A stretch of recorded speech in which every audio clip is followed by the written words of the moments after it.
the show. I really appreciate each and every last one of you all. Thank you all for making this thing grow. Cowboys Experience. We got an event tomorrow. We actually do at Lava Cantina at 2 o'clock. I want you guys to meet me there. Just don't meet me there, beat me there. But I got my brother from another mother. Go ahead and tell him who you are. What's up? This is DDP from the Dallas Prospect, back to talk a little bit of Cowboys. And this week we got the Packers on deck. Wow. I'm looking forward to this because the Packers have been a thorn in our side for some time. It's time to trim that bush. Right. Which sounded way worse than my literal explanation. So we're off to a grade A start here. Grade A. Hey, they talking about they got grade A cheese. It's time to shred them cheese. Then the cheesehead Packers. How yes, about that? let's by all means go with that instead of what I just said. But I can't stand that old Aaron Rodgers, the nature boy. Woo, Ric Flair that he is. You see the way he plays. And there was an article out there or excerpt of saying that the reason why he's always up to the level to play against the Dallas Cowboys is because of the stadium is so nice, especially if you're coming out of Wisconsin. Their stadium not even close to our. We got some high school stadiums that's a whole lot better than their stadium. So I can feel him what he's talking about with that. Yeah, I mean the Packers are like the only publicly owned team in the NFL. Like I think in professional sports for America. So right, yeah, it's a weird bit for sure, but. Kind of cool, I guess, if you can have a percentage of your fan base that actually has a technical shared interest in it. So, yeah, interesting. But yeah, you're going to have things where they tell you about the historicness of Lambeau and all that, and it certainly is. But it's also a fancy way of saying it's not the nicest at this point. Yes, indeed. It's weird when I talk to you on this show. Normally, we don't really recap the last game because it's on a Friday, and the last game would have been way, way, way far long ago, right? But neither here nor there. You did had an article, and I just want you to touch a little bit on that article you wrote, so that everybody can understand what you really meant about it, so those won't be led astray. Right. So you're referring to my last piece for clutch points. I basically talked about, if you read the article, it's way less inflammatory than the headline sounds. The headlines will get occasionally reviewed and tweaked by an editor. So just keep that in mind. I can put a guideline, but ultimately it's going to go down as whatever they think will drive traffic. But yeah, the idea of the article was, not that the Cowboys literally stopped trusting Dak, but that the game plan and all of that played less to his ability, and the things that we saw when he emerged through those first 3 weeks of the season, we didn't really incorporate much of any of that. And even, we talked about last year, even with regard to, you got to utilize his legs a little bit, his mobility. Right. He had one carry for 7 yards in the game, and that was early. Meanwhile, we kept running on first down 50% of the time in the first half. We had 11 first down rushing attempts, and for those, we netted less than 2 yards per game, per attempt. Zeke's best run of the day, 6 yards, was his third carry of the game. Right. A lot of things like that. It's okay, this element's not working, and rather than adjust the game plan to fit within what works best for Dak in that case, what was working for you in those first 3 weeks, I felt that they didn't really do that, and there wasn't as much of those elements. I understand your game plan tweaks, but that's what the article was about. Just hey, you got this guy, you're talking like you're ready to pay him the big bucks. At the very least, play to his strengths when you need it, and I felt like they were a little conservative and a little stubborn in that particular case. So that was the basis of the article. Of course, the headline grabbed a lot of negative attentions, and so there were certainly some people who took it as me taking a shot at Dak or the Cowboys, and I'm not even close to what I'm trying to say. Yeah. But that's good, though. We need to have different, objective views, and I guess that's what the, clutch point, perspective was, to at least pull in some people with some different views as it relates to that headline, and then when they read into the meats and the potatoes of everything, they realize and saying, okay, this is a fair and balanced article. Now, my thing is, when you start talking about Jason Garrett and the trust factor of, do he really have the trust factor in Dak Prescott? One thing that I can say, and it could be me overlooking Kellen Moore's situation, because when Kellen Moore got the position, we have to remind ourselves there will be some growing pains. This guy cannot just come out there and walk on water and expecting everybody to go 16-0 through the regular season. It just don't happen that way. Yeah, no, absolutely. And I mean, the Cowboys stumbled. It's not the end of the world that they stumbled. I heard some people talk about with regard to the game, not to linger on it too much, that they would have rather if we lost that we lost in a shootout. I actually feel the opposite because my biggest concern was the defense through the first couple weeks. And even though they've been better the last couple weeks, I still had some concerns there. That was, I understand it was Breeze or it wasn't Breeze, it was Bridgewater. But at the same time, I felt like that was pretty much a masterclass against them. And defensively, it resonated quite a bit with the previous year as well, which now makes me think, okay, defensively, we've got their number. And I felt like we played in our old kind of conservative style, not per se. I understand the Cowboys and kind of the people around them have pushed back against that. But I feel like if we can just figure that aspect of it out, we can hold down a very high-powered offense who has to lean on their offense. The fact is our offense is coming into this year, we expected it to be the accenting feature that makes our team so good. So to me, even though you lost, it's like 10 points is the outlier more than likely. And so I view it as like, okay, now my concerns about the defense, save for more turnovers, is put to ease after the first 3 weeks. Yes, indeed. And this is the thing. This defense, as we like the previous week before the Saints game, we was like, hey, where's the defense? Where's the defense? And the defense shows up and the offense, they're like, we can take a vacation now, but it didn't work that way, you see. But I will say this, looking forward to the Green Bay Packers, and enough of those New Orleans Saints talk. Moving forward to the Green Bay Packers, I would say that if we can't run the ball against them, then we have a bigger issue than what we saw last week. Because I'm looking at the Green Bay Packers. They allowed, I don't know the actual number, but I can say 5. this. How many yards they allowed for? 5 yards a carry. 5 yards per carry. Come on, Ezekiel. Come on, Kellen Moore. Put the ball in Tony Pollard's hand as well. So we need to have this type of passion out there for these guys to average more than 5. I think we can get 6 yards per carry. Let's do that at least. Yeah, for sure. I mean, the thing is, a lot of fans are going to come out and say, oh, we were running the ball too much on first and second down. Last week, we were so much more successful there. We need to throw the ball more this week in the early downs. True, but you got to actually treat it as the matchup dictates week to week. The Packers have a good secondary, a good young secondary in that regard. Alexander in particular I think he's got a lot of potential, but he's going to be dealing with Amari. Amari's a little hampered. We have Gallup back, so that will help a little bit. You do have a mismatch there, I think. I think it's against is it King that he's going up against, or is it King? Is it Kevin King, I believe? But he's a little limpy, I guess. Limpy. Yeah. So if he's out, then Gallup's got an even better advantage there, and Gallup had no setback. So there's some potential there to throw the ball, but that run D for the Packers has not been good so far this year. The Eagles have had one game where they looked like they could run the ball competently, and go figure, it was against the Packers. So there's something there. There's something you look at with that matchup for whatever reason. They're not fixing their run D, but there's been a little bit of a marginalization with regard to the effectiveness of a run game. It's more so you want to build the lead and then milk the clock in the second half, as opposed to just saying, hey, if my running back goes for 100 yards, we've had a great day. Well, how many total yards did you get? 100 yards is nice for a single player, but if you're totaling 350 or something, then it's kind of middle of the road offensive day. Like you need to get those yards later, I think, in that. And that's just kind of that. So the Packers, to that extent, even though they have a weaker run D, they're also without Devontae Adams. That's going to be huge.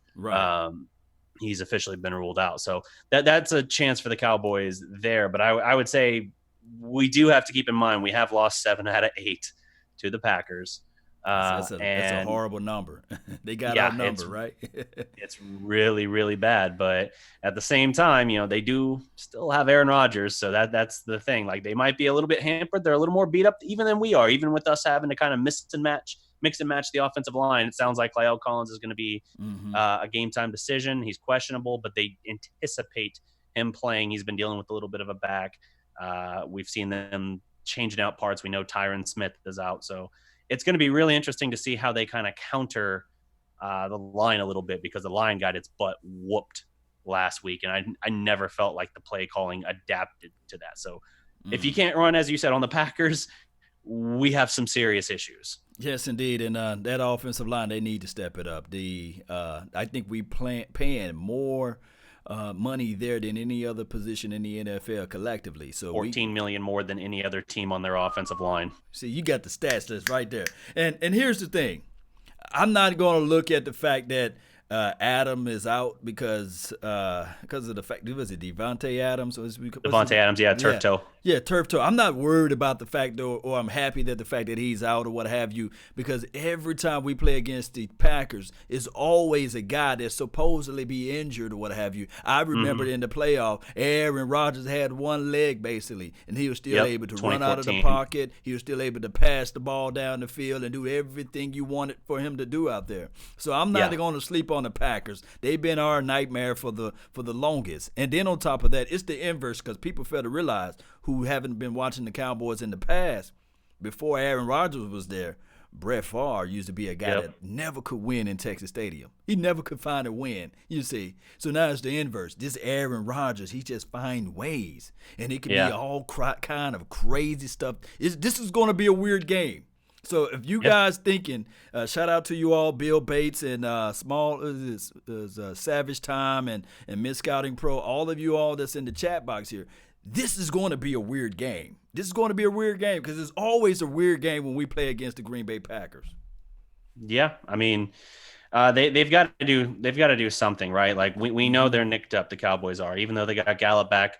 Amari Cooper is still dealing with some issues. You know, even when he had his MRI after the Saints game, I think it was on his ankle. They're like, "Oh no, don't worry, we're not too alarmed, but you don't have an MRI for fun." Right. I forget which show. It was one of the hosts on The Fan made that point. It's true. If there's not some kind of issue, you don't do that. He's nicked up. He's trying to work through it because we need him to. Gallup, we're kind of rushing back a little bit because, I mean, we went 3-0 against three very weak teams, respectively speaking. I know the Giants have been a little better since they added in Daniel Jones, but we didn't have to go against Jones. We went against the first incarnation of the Giants. So went up 3-0 pretty easy. Now we have two good teams in a row. So, if something were to go wrong and you lose both of those, then, you start to really question this team. Like, okay, that hurts you in terms of tiebreakers for the playoffs. That's conference losses, so it counts as, in that regard. So that would be concerning to me. But, and I said this to James the day after that game. Right. Sometimes, when Jalen Smith got that sack, for instance, on Bridgewater, we were like, oh, at that moment I thought we were going to win. Then you had the immediate sack on Dak and the Tyron injury, and then I was kind of like, ooh, maybe not. But if Dallas had pulled out that win last week, let's say they get the field goal, or hell, Cobb doesn't get tackled by the ankle there and he breaks it 80 yards at the end of the game for a touchdown, that would have been great. Yeah, we'd be celebrating at 4-0.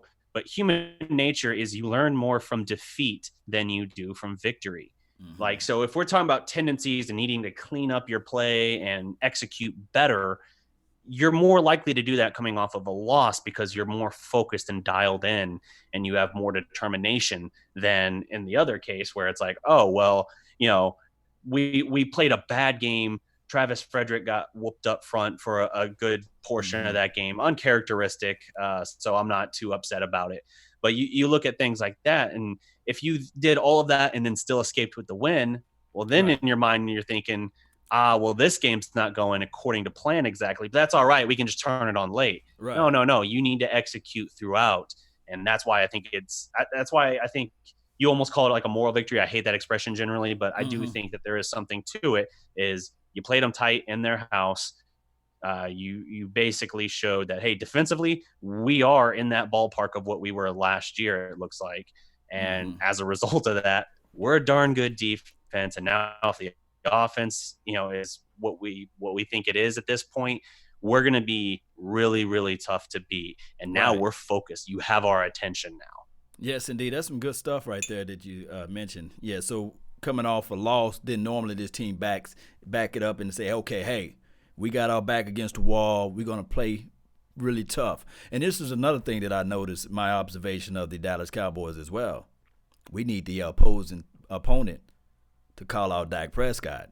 Can somebody Yeah. please call out Dak Prescott and say, hey, I'm going to shut him down. I'm going to beat him down? Because I think Dak Prescott plays a little bit better when somebody from the opposing team says, man, he can't do this, or we can shut this down, or he's horrible in these factors. So I just want somebody from the Green Bay Packers to give him some bulletin board material, because I think that he plays better when somebody calls him out. I mean, right? historically, yes, but the Saints kind of did call him out. They did? Said I missed weren't- that.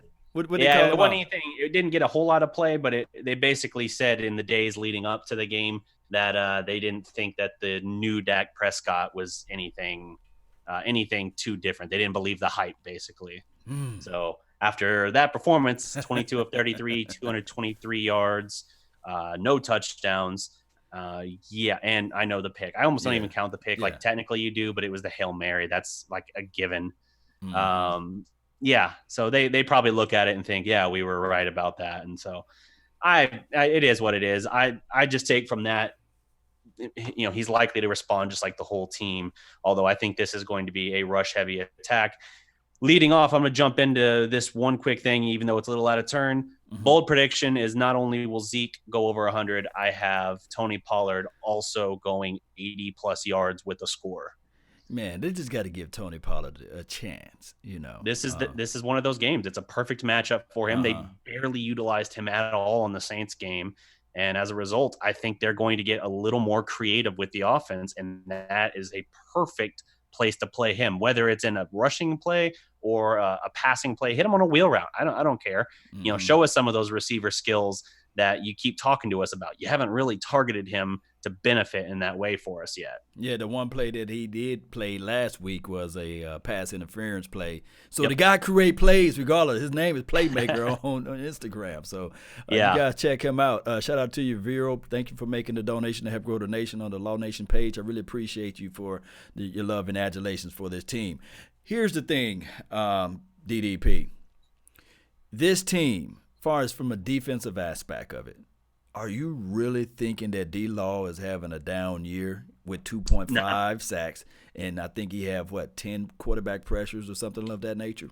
Yeah, no, he's not having a down year. People target him because they don't see the sacks, but the thing is, he's facing the highest percentage of double teams of defensive ends in the league right now. I mean, he's facing relentless pressure. Now he's a little banged up too. I mean, he had like 3 different body parts listed on the injury report this week. It was like ankle, shoulder, not the surgically repaired one, but the other shoulder.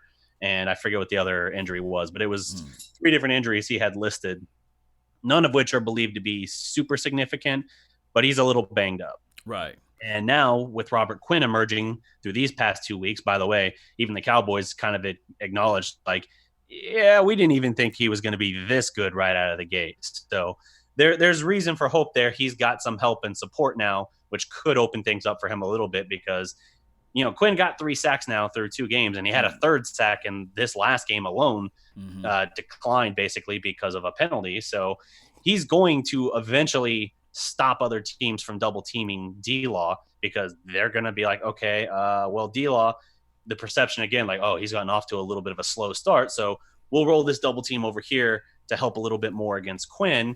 And then that's going to give D-Law more opportunity. That's why you go out and you get a guy like a Robert Quinn. And I've heard the Cowboys even kind of hint at like the consideration of a new deal for Robert Quinn. Cause we got him for a 6th rounder. He's in the last year of his current deal. I never even thought that was like in the cards. I just assumed that he was going to be a 1-year kind of rental player, and then you would get a compensatory pick for him when he left. Right. And he's also, I think, 29. So I'm not too high on the idea of giving any kind of deal to him just because it's an extra player you got to pay. But the idea of that seems a little bit to me, but I don't know. Who knows? I mean, they've shown us they're willing to pay anyone they think can kind of help stabilize the ship for a while. So maybe if they can get them on a deal that makes sense to them, they'll do it. But I would also say, let's not, start writing up a contract 2 games in. 2 games Let's in, wait until he's at least played half a year. because the same people that were saying, "Hey, you got to pay D-Law, you got to pay D-Law," and now they stepping back DDP and saying, "Well, Yep. hey, why did we pay D-Law all of this money?" Would be the same people who are saying, "Why did we pay Robert Quinn all of this money the time that he started to slow down?" So Right, and keep in mind he's had a major back surgery too. Yeah. Now, although he's I know flexible, D-Law had as well. Yeah, D-Law had it as well. D-Law is just kind of reminded me of DeMarcus Ware with all of these injuries. You know what I mean? But as we saw with Ware, he had a lot left in the tank even after he left. Yeah, and then they're not even in the same atmosphere. I'm just going to put that out there on the table. Agreed. Because D Ware had some crazy numbers in this particular system, and now that I'm looking at Robert Quinn, I'm looking at it like, man, the flashes, the way he's so quick off the LOS, that bend. Just that bend. He can put that shoulder blade, and I'm telling you, he can cut some turf and grass out there with the shoulder. He can get to the quarterback. He's like, hey, I'm gonna have a meeting at the quarterback. Who all down with me? And he's already there. He's like, where y'all at? But we should see benefiting from that side when they start trying to roll the blocks and these sorts of things on that side. If he continue to do that, we should start seeing some more pressure coming up the middle, because these guys should be free now. And I'm talking about I think that's why Malik Collins, he's having a quiet year, but Malik Collins is doing pretty good. Hey, man, we were very high on Malik Collins a couple of years ago, and he didn't immediately reward us, but it's coming back, due time finally to pay us back for that. But he's thriving because of Jalen Smith blitzing more. Yeah, I saw that. If you look at his sacks, Malik Collins' sacks this year, more often than not, it's Jalen Smith flying like a banshee down the middle of the middle of the line, and then somebody having to adjust. That allows Malik to disengage and then go after the quarterback. And he owes at least 2 of his. I think he has 3.5 sacks already. Right. He owes at least 2 of them to Jalen. Right, he does. And then on top of that, if we look at this right quick, DDP, this guy's been quiet all year, but he's been very solid. And that's Leighton Vander Esch.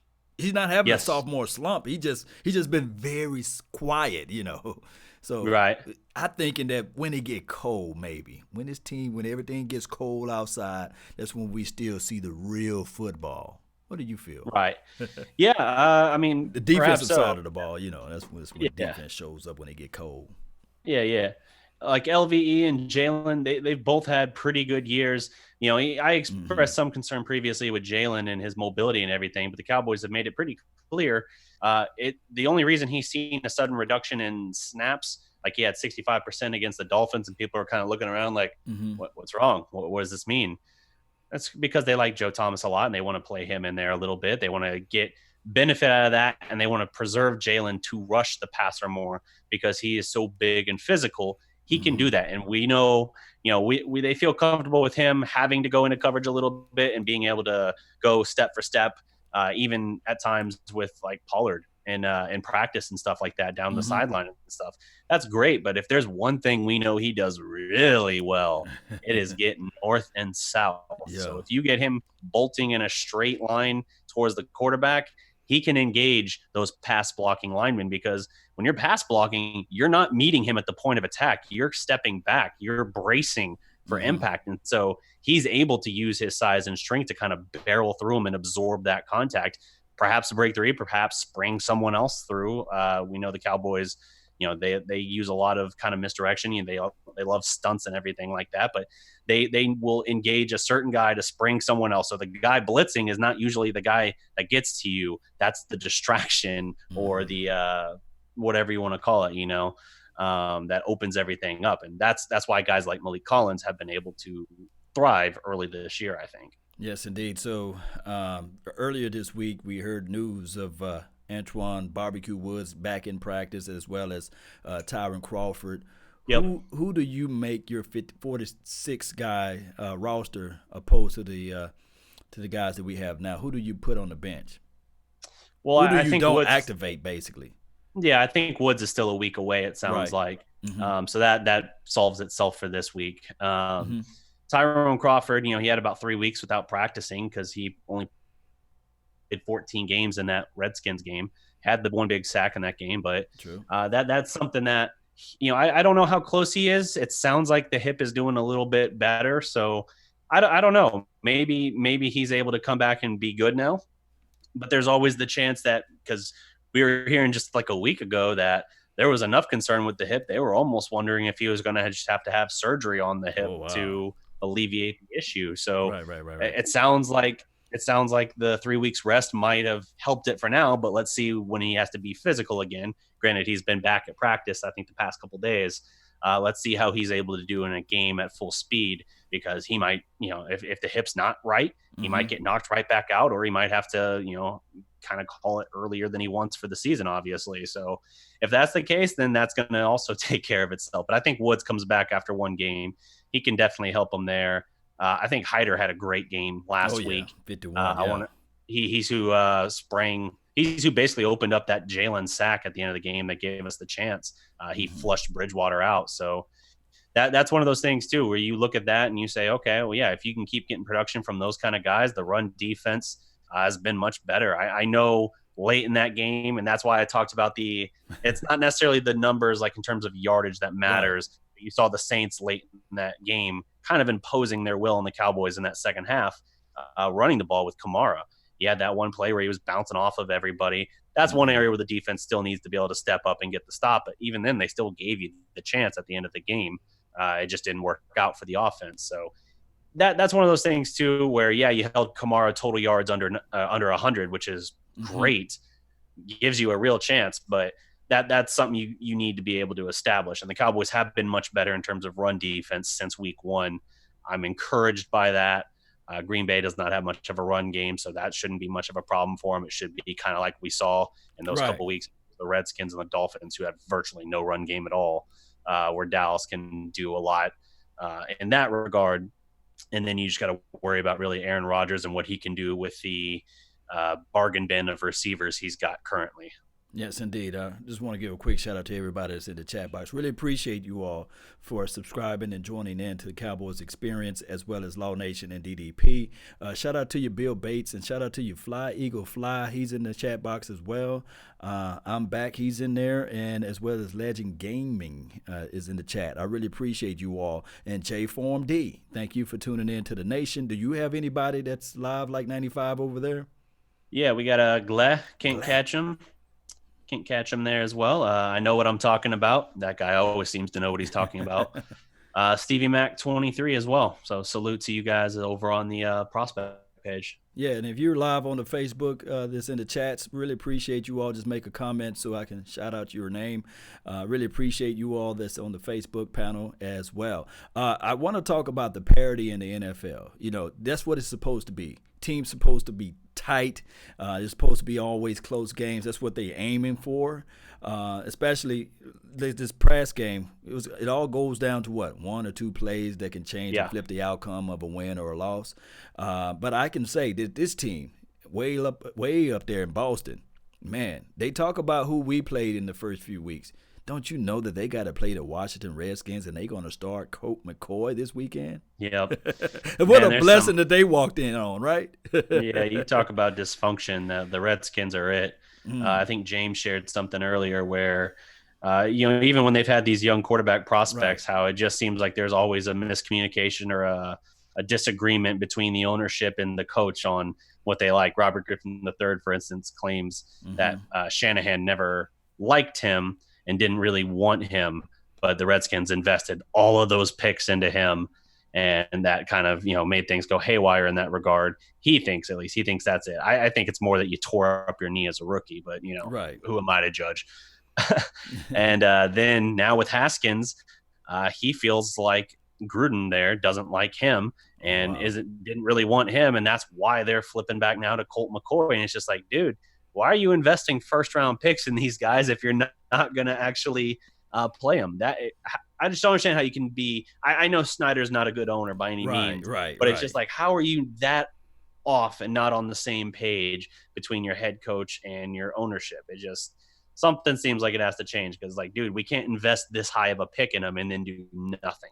Right. We say all of this, Cowboy Nation, not to talk about the Redskins as well as the New England Patriots, but this to show you how much of a blessing we have in number 4, and for his level of consistency, whether you may say it's not the best passer of the ball, he can't hit water if he fell off a boat and these sorts of things, but Yeah. it's a blessing for us to have this amount of wins and to have everybody rallying around Dak Prescott. Now, the reason why I'm bringing up that is because Stephen Jones this week said his intentions will be to pay Dak Prescott this weekend. How much of a smoke and mirrors is this coming around? Man, to I you. don't know. I hadn't even heard that last update that Stephen Jones thinks it's going to be this weekend. I mean, I thought it was going to get done admittedly early in the season, like 2 or 3 weeks in. But then we've heard stuff saying like, oh, they're not even really that close. It's not even going to come down to it. And I was like, okay, is Dak going to ride this out and drive it into the season to see about maybe even the summer hitting actual free agency? Even though he's not going to leave. And I don't know. I mean, maybe some people want to look at it as like, oh, the first bad Dak game or something like that, and we lose, and now he's suddenly like, yeah, okay, I'll go ahead and get paid. I don't think that's the problem. I just think it's a matter of when things come about. Maybe there's a little bit more willingness now that we're a fourth of the way into the season, or a third of the way into the season at this point, right? No, fourth. My math's not so good off the top of my head, apparently. But well, we got 4 games in, and then we won 3 out of the 4. So quarter of the way into the year. Quarter of the way into it. And then if we look at it from this thing, DDP, if I were to tell anybody, if I were to do a poll and say, hey, Cowboys will start off 3-1. If we was talking like this in 2018 for the 2019 season, I guarantee you 99.9% of the people that's in the chat box would say, yeah. Or 95.5% of the people would say, yeah. Yeah. I'll take that 3-1 law, Right. But it is what it is. It is funny, too, how many people completely lost faith in the team because they lost to the Saints. Because if you look at, even including playoffs, we're still something like, 10-4 in our last 14 games? 10-3? Yeah. I mean, it's like, by all means, Titans, Colts, and then you had the playoff game, and now New Orleans. So 10-4 in your last 14 games, and it's like, really, you're jumping off the bandwagon? Like, all right, well, we're gonna pick up steam again. So if you want to try and catch up, by all means, get running. And this is what I want to bring home too. The Saints beat Seattle, right? We just saw the game yesterday. I don't know if you watched the game. It was a good game. Seattle versus the LA Rams, right? But the LA Rams beat the Saints. So it's all going to work its way out, Cowboy Nation. This is supposed to be any given Sunday, but this is any given Thursday, any given Monday, and any given Sunday. These teams are good out here in the National Football League. They scheme, they plot, they figure out ways to beat each other. And just like I said, the LA Rams beat the Saints, right? And the Saints beat the Seattle Seahawks. The Seattle Seahawks then in return beat the LA Rams. So let this all play out. Just let it play out before we judge a team and say this is going to be trash. For sure. I mean, wait until we see when we get to the midpoint of the season and assess it. And even then, I don't think there's going to be any kind of last year you had the 3-5 start and we were saved by the Amari Cooper trade. That's not on the horizon. You can't bank on that. But I think this team is going to be in a much better position anyway when they get to that midpoint. I think that they might be, let's see, we got our bye week after 7 games, so the 8th week is our bye week, I believe. Right. So we should be sitting somewhere around 6-1, 7-1. I guess it'd be 6-1 because the bye week is week 8. If you're sitting in that position, by no means should you be looking at this like, oh, yeah, but can we beat the good team? No, man. If you do that, that means you went through a Green Bay team that is still going to contend for the playoffs, especially in that division where, the Bears were good last year, but now they're without Trubisky for a while. You got Stafford, who's a decent quarterback, despite that week 1 thing with the Cardinals. Detroit looks, competent at least. And then, just that division in general doesn't incite a lot of fear. So the Packers are going to contend still. You got to worry, I guess, a little bit about the Eagles. They're banged up, but I think they're also kind of through the worst of that stretch in terms of the offense. They're going to have Alshon Jeffrey back. They're going to have Deshaun Jackson back. Yeah. So they're going to be a tough game when that rolls around. But you got them here, so focus on that. Take it a week at a time. It's cool, but don't panic just because we lost by 2 points on the road in one of the hardest stadiums to play in. Right, right. And then on top of that, I have to go back to this talk with the offensive line, if you guys don't Yeah. mind. Um, Here's the thing: all week they've been moving Connor Williams like I guess, musical chairs. They put him out right tackle for a day, and then they said, you know what, we're going to kick you back at inside, and then they put the I forgot this other guy's name at right tackle, and my thing Knight? is. Yeah, Brandon Knight, right? They put him at right Yeah. tackle, and then they moved, I guess, Connor Williams back inside. My thing is, why not, in college, I think Connor played a little tackle. Why not keep him at left tackle and keep Xavier Suafilo as the left guard, and or rotate my guy Joe Looney as left guard, and let's see how that play out versus having a guy with inconsistency moving around like his musical Right. chairs. How do you feel about that? Are you Well, worried a little bit about that offensive line? I mean, the offensive line is a little bit of a concern right now. Obviously, coming off that week that we saw, how they got beat really bad in the middle of the line. I know that he got hurt, obviously. He didn't give up any sacks. Dak got sacked the one time, but he was getting beat, Tyron was, Right. and Dak was taking a lot of shots. Collins was about the only guy that had a really, really solid game for that line. Regarding Connor Williams as your tackle, yeah, he was left tackle at Texas. I think we talked about it before. He gave up only 2 sacks in his career, and both were to Dorrance Armstrong, of all people. So, yeah, he's got ability there, but I do have some concerns. Maybe I have some concerns about him in that position for this current line. I like the idea better of him ultimately being right tackle, but they've kind of now paid Lyle there, so I don't see them paying him as one of the highest paid right tackles and then being like, oh, yeah, now we're going to move back inside the guard, even though you and I think that's where he's better. So I don't know. They're going to have to mix and match a little bit. Suafilo, I think he's good as a changeup. He's got some dog in him and all that, and that's great. But I think there's also a reason he hasn't ever really been a sustained starter in the league, right? Like the Texans were surprised we got much ability out of him when we had to last year, and eventually it kind of tailed off where his play and Connor Williams was kind of comparable to each other. So I think that's kind of the difficulty there. You might be able to plug him in and get some solid play out of him for a while, but I don't think you can work with him regularly. So they're going to have to see how quickly they can get back Tyron Smith, and then they're going to have to figure out, like, okay, what can we do to make sure that the middle of our line is better, because everyone in the middle was getting beat.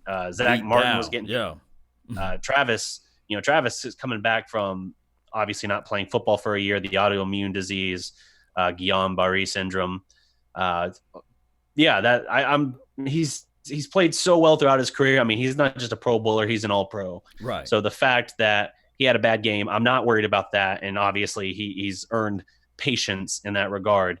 If that becomes a trend as the year wears on, then maybe you wonder a little bit about the strengths or something like that, if he's lost a little bit of that strength that he had from that. But we just have to see. I mean, in some cases, people say that they never were quite the same in terms of strength, and in others, they bounced back and were 100%. So it's a rare thing, and I'm not trying to sound any alarms or anything. I'm just saying that's why I'm taking it with a grain of salt, even though that was probably the worst I've seen him get beat consistently in his career to date. But it wasn't just him. You also had Martin getting beat, and Martin's been dinged up the last year and a half.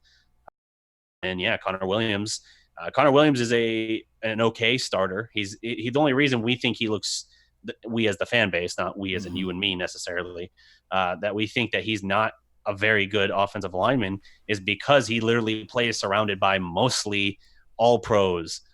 He's got 3 all pros. I think we offline. Oh my goodness, it just froze on us.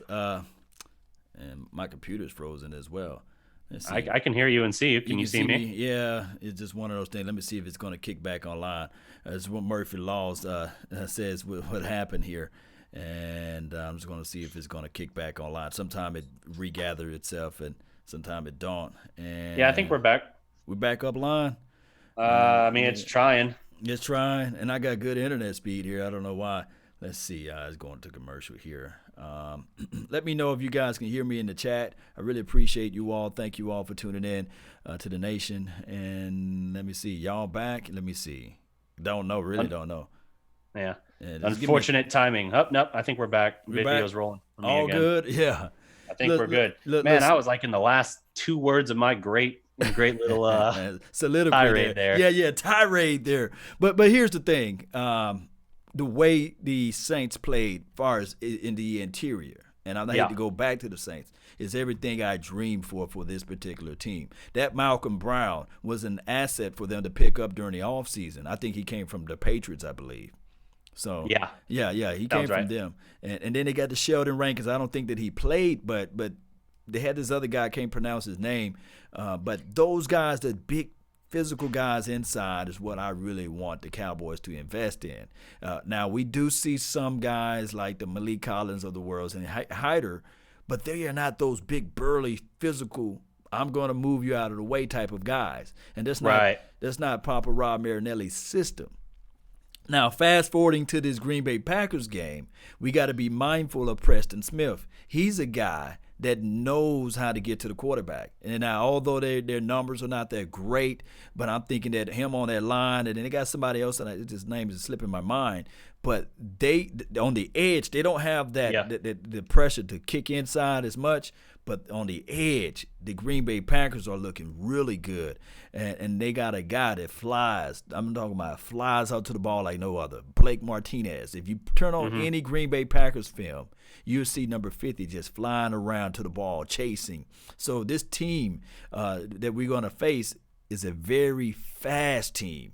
They're not they're more, let's say, finesse than anything, you say. Right. So we got to be mindful of that, especially playing against that particular defense. Oh, for sure. Yeah. Mm-hmm. So do we have a couple bold predictions before we round out this episode? Deal? Yeah. All right. So my thing is, the bold prediction would be, for me, will be Dak Prescott, 4 touchdowns. 4 touchdowns, 325 yards, as well as with Ezekiel Elliott, 125 of them and 1 touchdown. So that's what I'm looking for. Boldly. That's pretty bold for sure.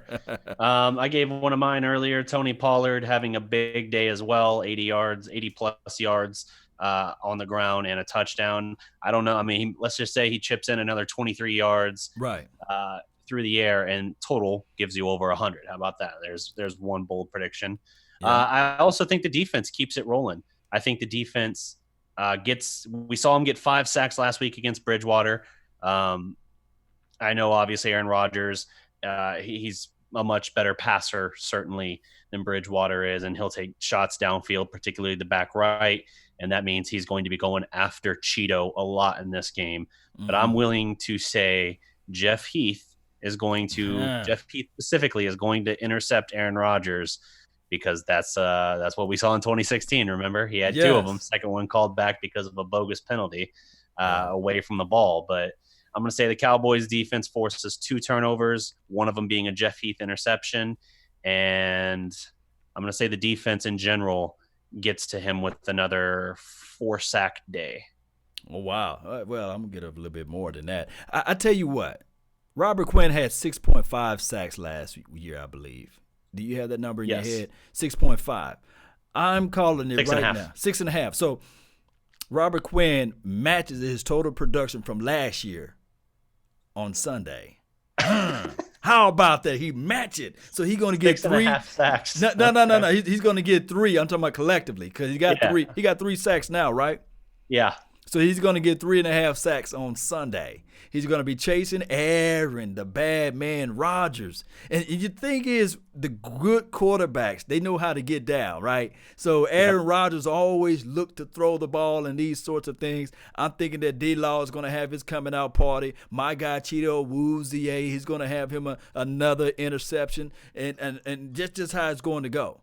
My thing is, I'm hoping and I'm praying and I'm wishing that, and I'm dreaming that Papa Rob Marinelli and Chris Richard go ahead and throw away their stubbornness and say, you know what, Byron Jones, we normally don't do this, But in this type of situation, we want you to go back to covering, just for this game, covering Jimmy, the tight end, because he is a bad monster out there. So that's what I'm looking at. We're going to have to do that. And we Cowboys win. I do know that I gave them more touchdowns than what my bro prediction, more touchdowns than what I'm going to predict now. I'm predicting the score is going to be 28-24 Cowboys all day, baby. Let's go. All right. There you go. I think we have 4 games since 2015 getting 5 sacks. Right. So that's pretty rare territory. And the reason that, was something that came up was because that they did it last week. So it's been pretty rare for them to get that kind of pressure. Now, obviously, if they can get that kind of pressure, then this should be, I think, a Cowboys win for sure. Yeah. Cowboys are the healthier team. I think the Cowboys are the deeper team. The one major wild card here is Aaron Rodgers, because Aaron Rodgers is that dude. And yes, they've beaten us 7 out of 8 times, all of which is because of Aaron Rodgers. So I think Cowboys win this one as well. I think they have a 28-20 victory in this game. I think ultimately they have more weapons, and the fact that they're at home will allow them to just step a little bit outside of it. I think it's close late, and Cowboys get a late score to kind of ice it. Yes, indeed, man. That's a fantastic, bold prediction. I'd like to thank everybody for tuning in. Don't forget to hit up Cowboys Experience. That's www.cowboysexperience.com, where you can get amazing ticket pricing, and as well as the event tomorrow. Don't meet me there, beat me there at 2:00 at the Lava Cantina. It's in the Colony, or at the Colony, and just go out there and meet us up at 2:00. I cannot wait to see y'all beautiful faces, man. I really can't. And then on top of that, Cowboy Nation, let's just think positive. Let's continue to take this thing one day at a time, one movement at a time, day by day. And when we look back, we'll see that what we've been doing, it's been doing great things. And DDP, let them know where they can find you at and follow your wonderful content. For sure. You can check me out on YouTube at The Dallas Prospect. Talk a lot of Cowboys, a lot of Mavericks. Mavericks season's about to fire up here very soon. Already had media day, and preseason starts this week. Dallas Stars started up last night as well. Haven't had a chance to talk about them yet, but I'm going to try and cover them a little bit this year as well. And occasionally we sprinkle in some other stuff like college football talk, Big 12 specifically.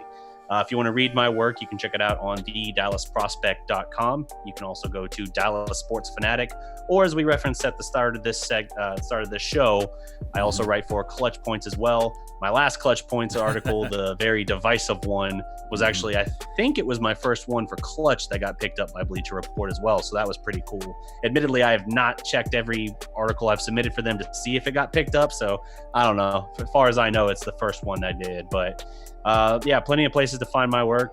Heck, go to Bleacher Report. Apparently, there's at least a decent chance that something of mine will be there. Right. That's some good stuff, man. And check out thedallasprospect.com.